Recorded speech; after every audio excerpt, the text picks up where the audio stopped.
The sky over Wyoming was a bruised purple, and Ezra Callahan knew what it meant. Death was coming on the wind. 24 years he'd worked this land, and he could read the clouds better than any book. This wasn't just a storm, it was a killer. His cattle wouldn't last the night. He was riding his fence line, pushing the stragglers toward the lean-to, when his horse shied. That's when he saw her, a shape huddled at the base of the old cottonwood that marked his property. Not an animal, a person. He swung down from the saddle, his boots sinking into the snow that was already starting to drift. She was young, maybe 17, with hair as black as a raven's wing, matted with snow and something dark. Blood. Her dress was ripped, useless against the cold that was already sinking its teeth into the land. She was clutching something in her fist, frozen tight. Ezra had made a promise to himself 24 years ago, standing over his son's grave at Gettysburg. He'd sworn he would never again be responsible for another soul. He'd walled his heart up with stone and silence. The smart thing to do was get back on his horse, ride to Medicine Bow, fetch the sheriff and let the law handle it. But the wind was screaming now, a physical thing that tore at his coat. The temperature was dropping like a stone in a well. In 2 hours, the trail to town would be gone. In 4, she'd be dead. He knelt, his old knees cracking in protest. He gently pried her fingers open. It wasn't a train ticket, not at first glance. It was a small, intricately carved wooden bird, its wings half spread as if in mid-flight. It was smooth, worn with time and touch. It seemed to hold a faint warmth against the biting cold. Ezra's hands started to shake, and it wasn't from the cold. It was from the weight of a choice he hadn't had to make in over 2 decades. He was breaking a promise he'd made to a ghost, and he knew, with the certainty of a man who'd seen the worst of the world, that this decision was going to cost him everything. He carried her back to the cabin, surprised at how light she was. A bundle of sticks in his arms. He laid her on the bed in the corner, his son's bed, a place that had been empty and cold for 24 years. Just laying her there felt like a betrayal. He stoked the fire until it roared, casting flickering shadows against the log walls. He brought a basin of warm water and a clean cloth. As he gently wiped the blood and grime from her face, he saw the truth of her situation. Bruises. There were fresh ones, angry and purple on her cheekbone and along her jaw. But beneath them, almost hidden, were older ones. Faded yellow and green ghosts of past pains. Someone had been hurting this girl for a very long time. She stirred, a low moan escaping her lips. Her eyes fluttered open, wild with fever and fear. When they focused on his face, a raw terror filled them. She tried to scramble away, to push herself off the bed, but her body was too weak. "Easy now," Ezra said, his voice rough from disuse, but gentler than he'd intended. "You're safe here." "No," she whispered, the word a ragged breath. "Please, don't take me back. Don't let him take me back."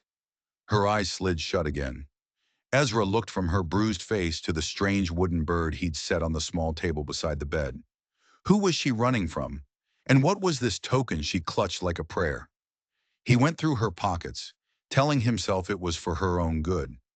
He needed to know what kind of trouble had just washed up on his doorstep. He found the train ticket then. Denver. One way. Dated 3 days ago. But there was something else. Tucked into an inner fold of her dress was a crumpled piece of paper. It wasn't a letter. It was a contract. He smoothed it out on the table. The letterhead read, "Buffalo Bill's Wild West." His stomach turned to ice. It was a bill of sale. For one Clara Morrison, age 17, sold by her legal guardian, Henry Morrison, for the sum of $50. But it was the description that made his blood run cold. She wasn't listed as a performer or a trick writer. She was listed as the savage captive. And there was a clause, circled in ink, detailing a special performance. A private showing for a wealthy patron after the main show. The blizzard hit the cabin like a freight train. The wind shrieked, and the world outside disappeared into a blinding wall of white. He was trapped. Trapped with a girl who wasn't just a runaway. She was property. And someone, somewhere, was missing what they'd paid for. "What's your name?" he asked when she finally woke, her fever broken, her eyes clear but haunted. "Clara," she said, her voice small. "Clara Morrison." The name hit him like a punch. Morrison. He knew that name. Henry Morrison ran the boarding house in town, a quiet man with shifty eyes and the constant smell of cheap whiskey on his breath. "Henry Morrison. He's your kin?" Ezra asked, keeping his voice level. Clara's face became a perfect smooth mask, an emptiness he'd seen in soldiers who had witnessed too much horror. "My stepfather," she said. The way she said the word told him everything. "He said, after my mother passed, he said I was his responsibility." Ezra's hands tightened into fists. He knew that kind of responsibility. He'd seen it his whole life. He pushed the contract across the small table toward her. Her eyes widened when she saw it, a flicker of the terror he'd seen earlier. "How long?" he asked. "6 months," she whispered, pulling the rough wool blanket tighter around her shoulders. He told them a story, that I was captured by the Sioux as a baby, that Buffalo Bill himself had rescued me. "The rescue scene," Ezra said, his voice flat. He'd seen the show once, years ago, a spectacle of noise and fake smoke. He remembered the act. An Indian maiden tied to a stake, saved at the last second by men in blue uniforms. The crowd had gone wild. "They tied me to that post every night," she said, her voice trembling. "The bruises, some are from the show. The blanks they fired were still hot. But most are from Henry, before he sold me." She looked him straight in the eye. "I escaped 3 nights ago, took what money he had in his cash box and ran for the train. But it broke down. A cracked axle, they said. I've been walking ever since." Outside, the wind howled. It sounded like a chorus of damned souls. "He thinks you're dead," Ezra said. It wasn't a question. "I hope so," she replied, her voice dropping so low he could barely hear it. "Because if he finds out I'm alive, and if they find out I'm alive—" She didn't finish. She didn't have to. Ezra stood and walked to the window, peering out into the swirling chaos. He could see nothing but white. They were cut off from the world. For now they were safe. But storms don't last forever, and the kind of men who buy and sell people don't give up on their property easily. He turned back from the window. Clara was watching him, her gaze intense. "That's the story they want you to believe," she said, her voice suddenly stronger, harder. Ezra frowned. "What do you mean?" "The show," she said, sitting up straighter. "The Savage Captive Act. It was a cover, a way to move me without drawing attention." Ezra felt a new chill creep up his spine, one that had nothing to do with the storm. "Move you for who?" "I don't know his name," she said. "He came to the private performances, the ones after the crowds went home. A man in a fancy suit from back east. He didn't watch the show. He watched me." She hugged her knees to her chest. "Henry didn't just sell me for $50 because he was in debt. He sold me because that man, the one in the suit, paid him to. The show was just transport." The story was getting darker, more twisted with every word. This wasn't just about a degenerate stepfather in a traveling circus. This was something else entirely, something organized. "Why?" Ezra asked. "Why you?" Clara's gaze dropped to the wooden bird on the table. "Because of my mother. Because of what she left me." She hesitated, then seemed to make a decision. "It wasn't just money I stole from Henry's cash box," she confessed. "There was a ledger. His ledger. I thought it would have proof of the sale. Something I could take to a marshal in a different territory. But what I found was worse." She took a deep, shuddering breath. It wasn't Henry's ledger. It listed names, dates, shipments. Not of cattle, but of people. Girls, like me. All sold through the show, all delivered to that same man. Ezra felt the floor shift beneath him. This girl hadn't just stumbled into trouble. She had stumbled into a massive, dark operation, and she had stolen their books. Suddenly, a loud scratching sound came from the front door. It wasn't the wind. It was sharp, deliberate. The sound of claws dragging across wood. Ezra grabbed the Winchester rifle from its pegs over the mantel. He moved silently to the door, peering through a small crack in the frame. He saw nothing but the swirling snow. The scratching had stopped. "Who's out there?" he mouthed to Clara. She was pale as a ghost, her eyes wide with terror. She shook her head. clutching the blanket like a shield. The scratching came again, this time lower down, followed by a low, guttural growl that was half animal, half human. Ezra's blood ran cold. Whatever was out there, it wasn't just a lost cow. He cocked the rifle. The click was deafening in the silence between gusts of wind. "Stay away from the windows," he whispered. He spent the rest of the night in the chair by the door, the Winchester across his lap, listening. The sounds continued intermittently. A scrape here, a thump against the wall there. Once, through a brief lull in the storm, he heard something that sounded like a man whispering in a language he didn't recognize. This wasn't Henry Morrison. This wasn't some drunken hired hand. This was something else. Toward dawn, as the storm's fury began to wane, Clara cried out in her sleep. Ezra rushed to her side. She was thrashing, caught in a nightmare. Words tumbled from her lips, but they weren't English. It was a strange, lilting tongue filled with unfamiliar sounds. It wasn't any Sioux or Cheyenne dialect he'd ever heard on the plains. It was older, stranger. She bolted upright, her eyes flying open, gasping for air. "The dream again," she stammered, shivering. He was at the door, the man in the suit. But his face, it wasn't right. His shadow, it was too long. Ezra felt a growing unease. Every answer she gave him only led to more, darker questions. The contract, the ledger, the man in the suit, the strange language. It was a puzzle, and he was missing too many pieces. He started to wonder if she was telling him the whole truth. The next day, while Clara was outside checking on the horses in the lean-to, Ezra stoked the fire.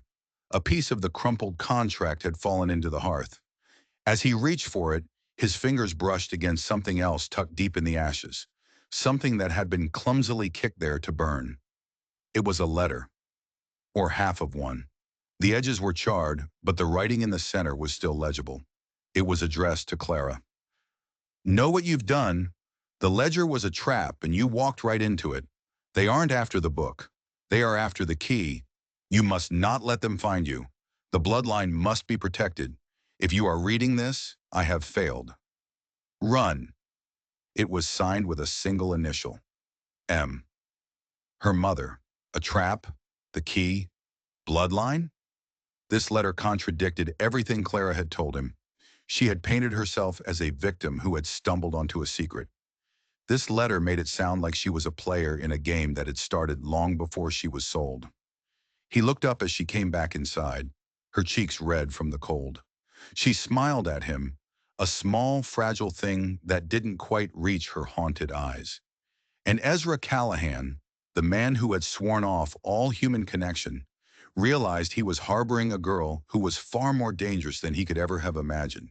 He wasn't just protecting a runaway. He was standing in the middle of a war he didn't understand. The blizzard raged for 3 days. On the fourth morning, the world was born anew, silent and buried in white. The silence was broken by the sound of approaching horses. Ezra didn't need to look to know who it was. He met them on the porch, his Winchester held loosely in his hands. Sheriff Wade Thompson was in the lead, his badge catching the bright morning sun. Beside him rode a trembling Henry Morrison, looking 10 years older than he had the last time Ezra saw him in town. Behind them were 2 deputies and Henry's hired hand, Walt Turner. But it was the 5th man who drew Ezra's eye. He was dressed in a fine wool coat and a derby hat, completely out of place in the rugged Wyoming landscape. He sat his horse with an easy arrogance. It was the man in the suit. "Morning, Ezra," the sheriff called out, his voice tight with false friendliness. "Quite a storm." "It was," Ezra said, his eyes not leaving the man in the suit. "We're looking for Henry's stepdaughter," Thompson said, getting straight to it. "He's worried sick. Says she ran off a few days back, not in her right mind." Henry wouldn't meet Ezra's gaze. He just stared at the snow-covered ground, his hands shaking. "Haven't seen her," Ezra lied, the word tasting like ash in his mouth. The man in the suit smiled, a thin, bloodless expression. "No need for theatrics, Mr. Callahan. We know she's here. My name is Elias Thorne. I represent certain business interests who have been inconvenienced by Miss Morrison." "I don't know any Miss Morrison," Ezra repeated, his knuckles white on the stock of his rifle. "We're not here for the girl, Callahan," Thorne said, his voice smooth as oiled steel. "We're here for what she stole. A simple business ledger. Return it, and we will overlook your part in harboring a thief. From inside the cabin, the door creaked open. Clara stood there, her face pale but her eyes blazing with a fire Ezra hadn't seen before. "There is no ledger," she said, her voice clear and strong. Thorne's smile widened. "Ah, the little captive speaks. We can do this the easy way or the hard way. It makes no difference to me." "She's not going anywhere," Ezra said. The words were quiet, but they echoed in the crisp air. Sheriff Thompson's hand drifted down to rest on the butt of his pistol. "Now, Ezra, let's be reasonable. This is official business. Is it, Wade?" Ezra's voice was hard as iron. "Or is it just the kind of business that lines your pockets?" Thompson's face flushed with anger. "You're making a serious mistake." "The ledger you're looking for," Clara called out from the doorway. "It's gone. I burned it." Thorne chuckled, a dry, rasping sound. "You think we're that foolish? A book can be burned, yes. But the information, you memorized it, didn't you? Smart girl. Your mother was smart, too." At the mention of her mother, a flicker of something, fear, rage, crossed Clara's face. "Leave her mother out of this," a new voice growled. Everyone turned. It was Walt Turner, Henry's hired hand. He had nudged his horse forward, his hand resting near his own gun. "I knew Mary," Walt said, his eyes locked on Thorne. "She wasn't involved in any of this." "Wasn't she?" Thorne said, raising an eyebrow. "She was the keeper of the old maps, the original grants. She was the one who filled her daughter's head with foolish ideas about birthrights and inheritance." Suddenly, Henry Morrison let out a sob, a broken, wretched sound. "Stop it!" he cried, sliding from his horse and falling to his knees in the snow. "Just stop." "Henry, shut your mouth," the sheriff hissed. But Henry was broken. 20 years of guilt and fear came pouring out. "I did it to protect her," he wept, his face buried in his hands. "Mary, she was part of that group, the Guardians. They thought they could fight the cattle barons. They had proof, old Spanish land grants that predated the territory. They said this whole valley belonged to them." Ezra stared, stunned. This was bigger than a trafficking ring. This was about the land itself. "The ledger wasn't about people," Clara said softly, her eyes locked on Thorne. "It was about land, illegal deeds, forged claims, bribes. It was all there. Proof that the barons and men like you stole this land from the people who settled it." Thorne sighed, a theatrical display of boredom. "History is written by the winners, my dear. Your mother refused to see that. She hid the original grants before she died. We believe she told you where." He gestured to the wooden bird, which Clara was now clutching in her hand.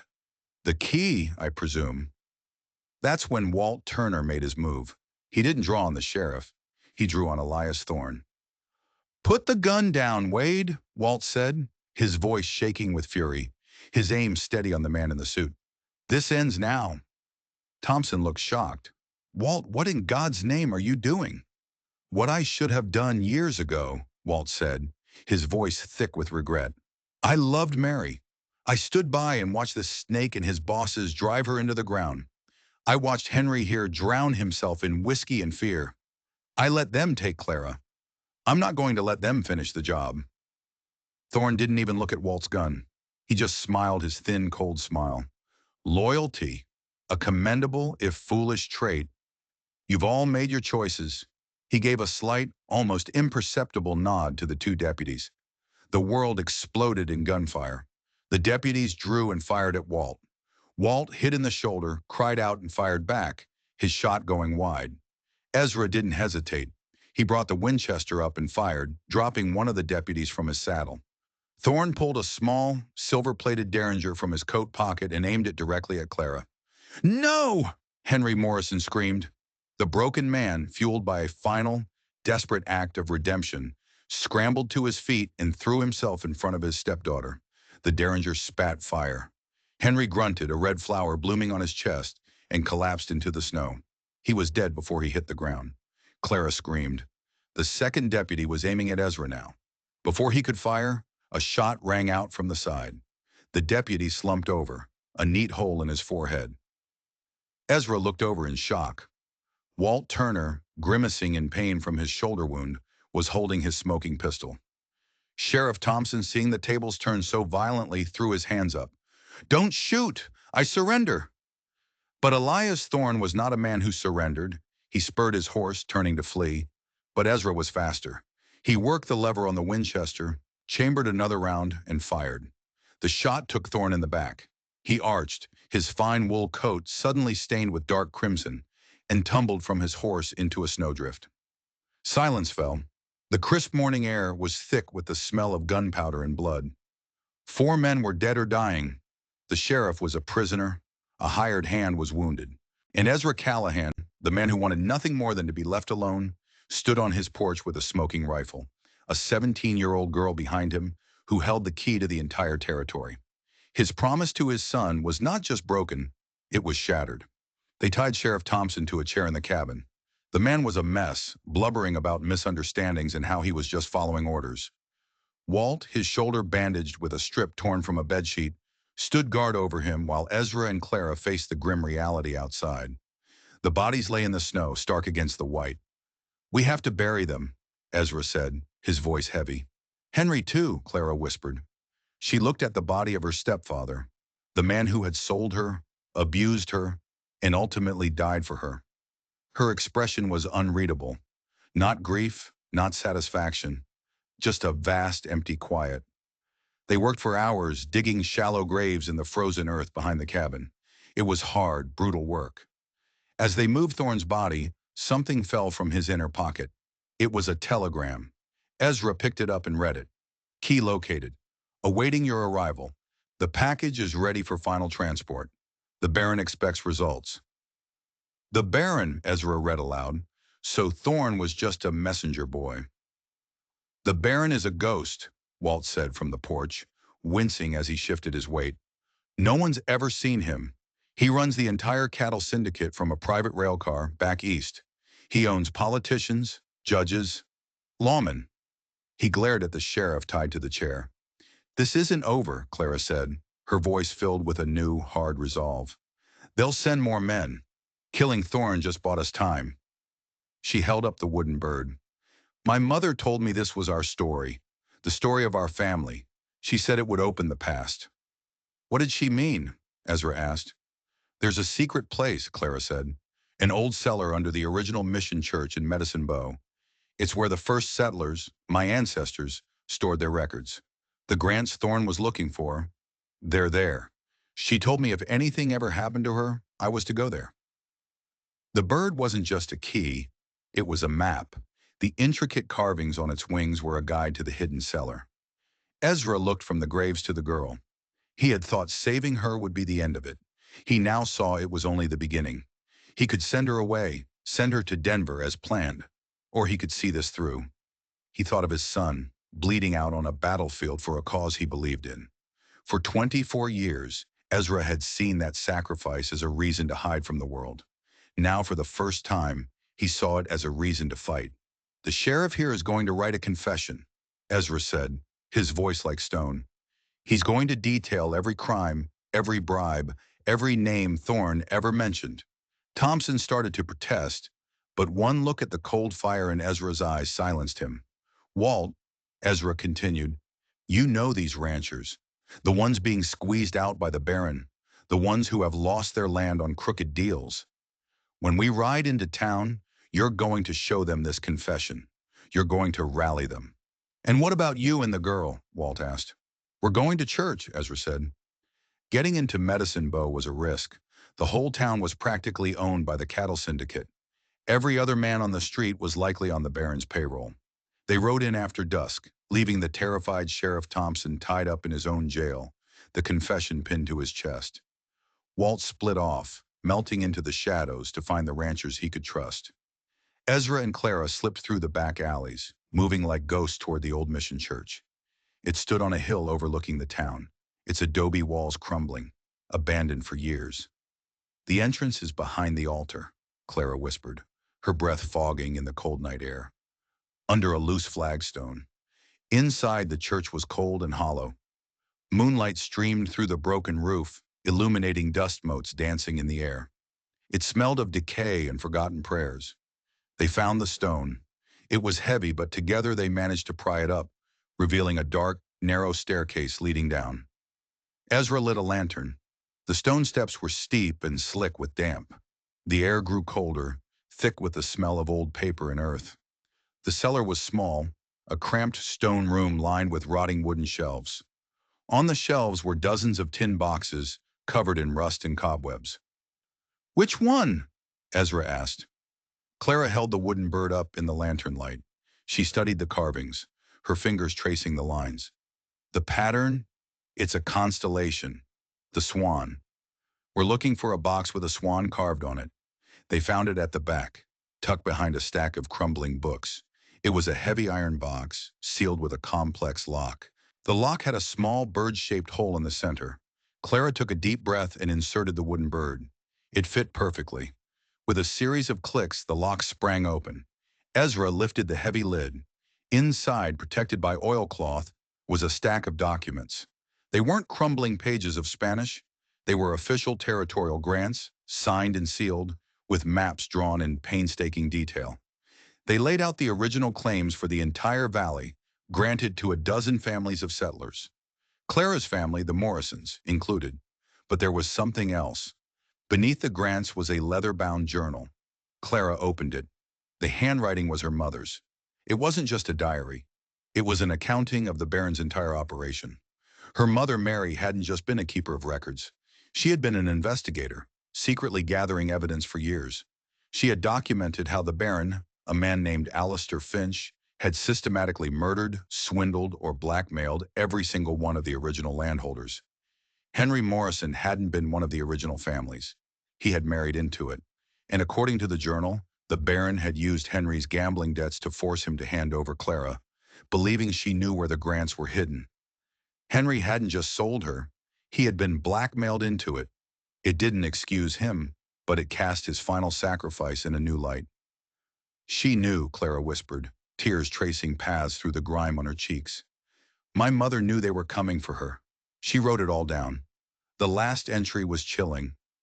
"Finch knows about this journal. He sent a man to the house today, a polite monster named Thorne. He offered to buy the grants. When I refused, he made it clear what would happen to Clara if I didn't cooperate. I have to hide this. I have to make sure Clara is safe. Henry is weak. I fear what he will do when I'm gone." Suddenly, they heard a noise from above, the heavy scrape of the flagstone being pushed back into place, then the sound of a heavy bar being dropped across it. They were trapped. A voice echoed down the stairwell, a voice thick with false cheerfulness. "Evening, Mr. Callahan. Miss Morrison. I do apologize for the inconvenience, but the Baron is a very tidy man. He does so hate loose ends." It was the undertaker from town, a man Ezra had known for 20 years. Another man laughed, a cruel, sharp sound. They really thought they could win. A broken-down rancher and a little girl. The lantern light flickered, casting their terrified faces in dancing shadows. The air in the cellar suddenly felt thin, heavy. They weren't just trapped. They had been led into a tomb. The undertaker's name was Silas, a man who had buried half the town, including Ezra's wife. He had always seemed like a quiet, respectable man, a pillar of the community. "Silas, you let us out of here!" Ezra yelled up the stairs, his voice echoing in the stone chamber. "I'm afraid I can't do that, Ezra." Silas's voice floated down, calm and reasonable. "The Baron pays me a great deal more than the good citizens of Medicine Bow. He pays for my discretion, and occasionally for my assistance in civic planning." A third voice joined in, one Ezra recognized as belonging to the blacksmith. "We know you have the grants. Just pass the box up, and we'll make this quick for you." "Quick how?" Clara called out, her voice trembling but defiant. "Well," Silas chuckled, "this old mission has been an eyesore for years. The Baron thought a cleansing fire would do the town a world of good. Very charitable of him." Ezra smelled it then. Kerosene. The sharp, oily scent was seeping through the cracks in the floorboards above. They were going to burn the church down with them inside it. Panic seized him for a second, cold and sharp. He was going to die in a hole in the ground, just another victim of the Baron's silent war. He looked at Clara. Her face was pale in the lantern light, but her eyes were dry. She wasn't panicking. She was thinking. "The walls," she said, her voice a low whisper. She ran her hands along the damp stone of the cellar. This was a mission. The Padres, they always built an escape route, a bolt hole. They began frantically searching, running their hands over every stone, pushing and pulling, searching for any sign of a hidden mechanism or a loose block. The smoke was thicker now, a gray haze filling the top of the stairwell. The heat was becoming noticeable. Above them, they could hear the crackle of flames catching on the dry, ancient wood of the church. "Here!" Clara cried out. At the base of the far wall, behind a rotten shelf, was a stone that looked slightly different from the others. It had a small indentation in the shape of a bird's wing. Ezra threw his shoulder against it. It didn't budge. It was sealed tight. "It's no use," he coughed, his lungs burning from the smoke. "Wait," Clara said. She took the wooden bird from her pocket. The key. It wasn't just for the box. She knelt and pressed the bird's carved wing into the matching indentation on the stone. There was a low grinding sound, and the stone block receded an inch into the wall. Ezra grabbed the edge and pulled. The block swung inward, revealing a narrow, pitch-black tunnel. A rush of cool, clean air washed over them. "Go!" he urged, pushing her toward the opening. She scrambled through and he followed, pulling the heavy stone block closed behind them, just as a section of the floor above them collapsed in a shower of embers and flame. The tunnel was tight and smelled of damp earth and roots. They crawled on their hands and knees, the lantern casting a small pool of light in the oppressive darkness. It seemed to go on forever. Finally, they saw a faint light ahead. It was a grate, covered in weeds and dirt. Ezra put his shoulder to it and pushed. With a groan of rusted metal, it gave way. They tumbled out into the cold night air, gasping and coughing. They were in the old mission cemetery, 100 yards from the burning church, which was now a roaring inferno against the night sky. The town was awake now. Shouts and the frantic ringing of a fire bell filled the air. In the distance, they saw a group of men on horseback, silhouetted against the flames. It was Walt, and he had brought the ranchers. A small army of grim-faced men with rifles, drawn by the fire and armed with the truth from the sheriff's confession. A battle for Medicine Bow was about to begin. Ezra looked at Clara, her face illuminated by the fire of the burning church. She was no longer the broken, terrified girl he had found half frozen in the snow. She was clutching the iron box of deeds to her chest, her eyes blazing with the same fire that was consuming the mission. She was a survivor. No, she was more than that. She was a warrior. The gunfight in the streets of Medicine Bow was short and brutal. The Baron's men, the undertaker, the blacksmith, a dozen other hired guns who had masqueraded as simple townsfolk, were caught between the ranchers led by Walt and the townspeople, who, seeing the tide turn, finally found their courage. Ezra and Clara didn't join the fight directly. They had another target, the train station. "The Baron's private car," Ezra said, reloading his Winchester as they ran through the chaos. "The telegram said he was coming. He might already be here." The station was deserted, the station master having fled at the first sound of gunfire. A single opulent rail car sat on a sidetrack, its mahogany panels gleaming in the firelight, its windows dark. They approached cautiously. The door was unlocked. Ezra pushed it open and stepped inside, his rifle at the ready. The car was a palace on wheels. Velvet curtains, crystal lamps, plush leather seats. A table was set with a half-eaten meal and a bottle of expensive brandy, but the car was empty. "He's gone," Clara said, disappointment in her voice. "No," Ezra said, his eyes scanning the car. He pointed to the brandy bottle. "It's still cold. He was here just minutes ago." A floorboard creaked behind them. They spun around. A man stepped out of the shadows of a sleeping compartment. He was older, in his 60s, with a mane of white hair and pale, intelligent eyes. He was impeccably dressed in a tailored suit, and he held a glass of brandy in one hand. He didn't look like a cattle baron. He looked like a college professor. He smiled politely. "Miss Morrison, Mr. Callahan, I must confess, you've been far more troublesome than I anticipated. Please join me for a drink." This was the Baron, Alistair Finch, the ghost. "It's over, Finch," Ezra growled, leveling the rifle at the man's chest. Finch took a slow sip of his brandy, unperturbed. Over? My dear man, it has barely begun. You have a box of old papers. I have the United States government in my pocket. Who do you think will win in the end? The people you murdered to get this land might have something to say about that, Clara shot back, her voice ringing with contempt. Finch's smile faded slightly. He looked at Clara, a strange, almost paternalistic sadness in his eyes. Your mother was a formidable woman, stubborn, idealistic. She could have been my partner. I offered her everything. Instead, she chose to hide in the past, clinging to these worthless scraps of paper. They're not worthless, Clara said. They are the truth. Truth, Finch scoffed, is a commodity, my dear, like land or cattle or people. Its value is determined by who has the power to enforce it, and I have the power. From his coat, he produced a piece of paper. An official seal was stamped at the bottom. This is an executive order, signed this morning by the territorial governor, declaring this entire valley federal property to be sold at auction for railroad expansion. All prior claims are null and void.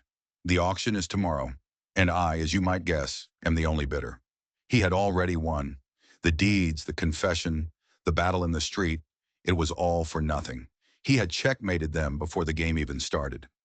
Ezra felt a cold despair wash over him. He had failed, but Clara was not defeated. She looked Finch dead in the eye. You think you've won, she said, her voice quiet but shaking with intensity. But you've forgotten one thing. My mother's journal. Finch frowned. The ramblings of a bitter woman. It's meaningless. Is it? Clara said, a small, fierce smile playing on her lips. She didn't just document your land grabs. She documented everything. The men you paid in Washington, the judges, the senators. She even found your silent partner, the one man whose name you've kept out of everything, the Vice President of the United States. Alistair Finch's composure finally shattered. The color drained from his face. She gave a copy of that journal to a journalist in Denver before she died, Clara lied, her voice never wavering. It's set to be published in every major newspaper in the country if he doesn't hear from me by morning. Ezra stared at her in awe. She was bluffing, but with such conviction that even he almost believed her. Finch's mind was clearly racing, weighing the odds, the possibilities. He had built an empire on calculated risks, and he was calculating one now. You're lying, he finally said, but his voice lacked its earlier certainty. Am I? Clara replied. Are you willing to bet your entire empire on that? Are you willing to bet your friend the vice president is? The standoff stretched for a long, silent moment. The sounds of the battle outside had died down. Then Finch made his decision. He reached for a pistol tucked into his waistband. He never cleared the leather. Ezra's Winchester roared, the sound deafening in the enclosed space. Alistair Finch was thrown back against the wall, the brandy glass shattering on the floor, his perfectly tailored suit ruined by a rapidly spreading stain of the deepest red. The Baron was dead. The silence that followed was more profound than the gunshot. Ezra looked at the man he had just killed. He looked at the executive order lying on the floor. He looked at Clara, who was trembling, the force of her incredible bluff finally hitting her. They had won, but the cost had been immense. Spring came to Wyoming that year, washing the land clean. With the Baron dead and his organization in chaos, the territorial government was forced to recognize the original land grants. The confession from Sheriff Thompson, combined with Mary Morrison's meticulous journal, led to a federal investigation that reached all the way to Washington. Clara, as the heir to her family's claim, was now one of the largest landowners in the territory. She didn't sell. She worked with Walt Turner to divide the land fairly among the ranchers who had fought for it, creating a cooperative that ensured no single man could ever hold that much power again. She was no longer Clara Morrison, the runaway. She was a leader, a founder. The day she left for Denver, not to hide in a boarding house but to attend law school, was a bright, clear afternoon. Ezra drove her to the station. He had rebuilt his cabin, but it no longer felt empty. The ghosts were still there, but they were quiet now. Will you write? He asked, the words feeling clumsy in his mouth. Only if you'll write back, she said, smiling. She handed him a small wrapped parcel. Inside was a photograph, taken by a traveling photographer just a week earlier. It showed Ezra, Clara, and Walt standing on the porch of the new cabin. They weren't smiling, but they looked content, like a family forged in fire and blood. On the back, she had written, "For Ezra, who taught me that a home isn't a place, it's a promise. Your daughter, Clara." The train whistle blew. She stood on her toes, kissed his weathered cheek, and climbed aboard. Ezra watched the train pull away, snaking across the vast green prairie until it was just a speck in the distance. He went home.